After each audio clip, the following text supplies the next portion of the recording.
Fala galerinha, beleza? Professor Leonardo Nascimento aqui e quero falar para vocês hoje de um caso clínico que eu atendi aqui, muito interessante, e como eu percebi que vocês estão gostando dos relatos de casos clínicos, eu vou falar mais sobre isso para vocês.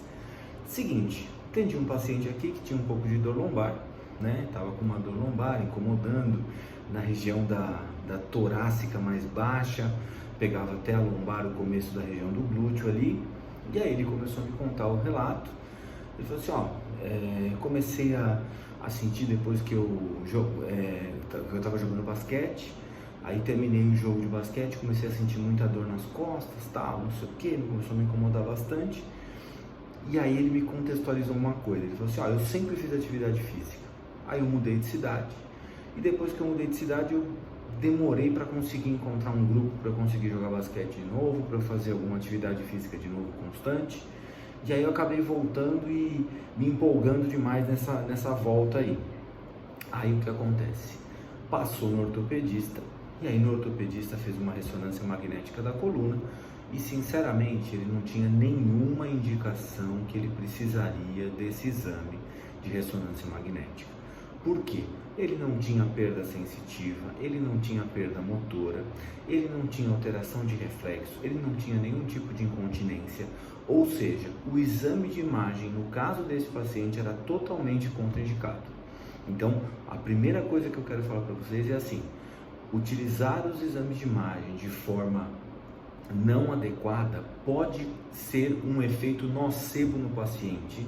E aquele relatório que veio com degeneração discal, abaulamento discal, abaulamento assimétrico, compressão paramediana, não sei o que, simplesmente assusta mais o paciente, causa um efeito nocebo no paciente importante e não ajuda a resolver nada porque os sintomas dele não estão vindo por aí. Tá? Então ele fez a consulta no ortopedista e o ortopedista deu aquela sentença para ele de, olha, é o seguinte, se você não melhorar em pelo menos um mês, a gente vai ter que fazer uma cirurgia. E aí tem uma outra coisa errada nessa prescrição.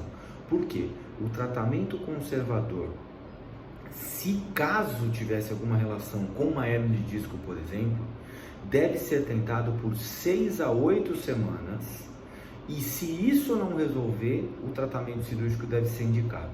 Ou seja, também não tinha uma indicação direta de um tratamento cirúrgico depois de um mês de tratamento conservador. Então, tudo errado nesse ortopedista, mas a gente não precisa julgar o outro profissional. Então, essa conduta foi totalmente inadequada porque não foi baseada nas evidências atuais. Conforme vocês sabem aqui no canal eu tenho vídeo falando quais são os critérios para uma cirurgia, eu tenho um vídeo falando de como que é o tratamento para protusões discais da fisioterapia. Então a gente tem todo documentado aqui no canal com todas as informações que a gente precisa. Aí esse paciente veio e eu comecei a perceber que ele tinha fatores psicossociais associados por causa de uma mudança de ambiente, não tinha nenhum outro problema de saúde, não tinha nenhum problema alimentar, não tinha problema de falta de tomar água, nada disso. Fiz o exame físico, o que aconteceu? Apareceu, na verdade, um problema na articulação coxo-femoral. Então eu utilizei aqueles 4 testes que a gente usa para identificar um problema coxo-femoral, o teste de Fabry, o teste de Fadir, a rotação interna e a rotação externa. Então desses 4 testes que eu utilizei, ele apresentou positivo em 2. Ou seja, a partir de 2 testes positivos, desses 4 que eu falei para vocês, indica que tem um problema na articulação coxo-femoral. Teste de Lasergue deu negativo e o cluster de Laslett, para ver se tinha uma dor sacroiliaca, também deu negativo. Então o que a gente encontrou de importante nesse paciente?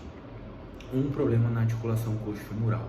Qual foi a conduta que foi estabelecida para ele nesse último mês de tratamento que a gente está fazendo aqui, que ele voltou agora para passar aqui numa reavaliação comigo?